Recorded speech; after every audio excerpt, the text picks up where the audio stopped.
À l'image de la même ferveur en Kaye et à Madingou, les populations de l'Oudima ont réservé le même cérémonial enthousiaste d'accueil sur le site d'AgriHub au président de la République, Denis Sassou Nguesso, pour son engagement indéfectible pour l'industrialisation du Congo, à travers notamment cette usine de biocarburants qui augure des perspectives concrètes en matière d'emploi, de formation et de développement local durable. En effet, depuis plusieurs années, le gouvernement de la République s'applique à traduire dans les faits la volonté du président de la République, celle d'œuvrer à la production du biocarburant dans notre pays.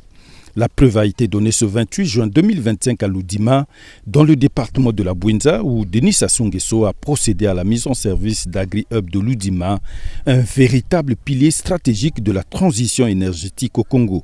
Il s'inscrit dans une vision multidimensionnelle avec à la clé la transformation sur place de l'huile végétale produite à base du soja, du raisin et du tournesol, la diversification énergétique, la valorisation des déchets, la création de nombreux emplois locaux et la protection environnementale.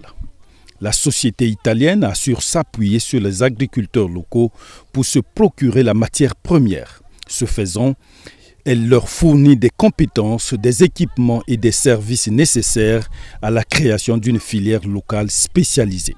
Après le mot de bienvenue de Jacqueline Kimbembe, maire de l'Oudima, qui a salué le projet et a remercié le chef de l'État pour l'intérêt qu'il accorde au changement de l'image du pays et au bien-être de la population et la création d'emplois locaux. Le représentant de la société Eni Congo, Guido Brusco, a présenté la politique générale du groupe, notamment le passage des énergies fossiles aux énergies propres, ainsi que la formation et le transfert des compétences aux agriculteurs. Pour le ministre du Développement industriel et de la promotion du secteur privé, les huiles produites sont conformes aux normes et le modèle économique offre un triple avantage. S'exprimant à son tour, le ministre de l'Agriculture a d'emblée souligné que l'événement de ce jour n'est pas un aboutissement, mais un commencement. Une vision d'un Congo qui ne subit, mais qui choisit. Nous ne cultivons pas seulement le soja, mais notre souveraineté, a-t-il souligné en substance. Sous l'impulsion du président de la République, Denis Sassou Nguesso, le Congo tend vers une économie diversifiée pour un avenir où notre or noir n'est plus seulement fossile, mais aussi végétal, a-t-il conclu. S'en est suivi le rituel de consécration des 11 familles de la terre Kibaka qui ont remis au président de la République une gargoulette symbolisant la réfrigération, donc le calme.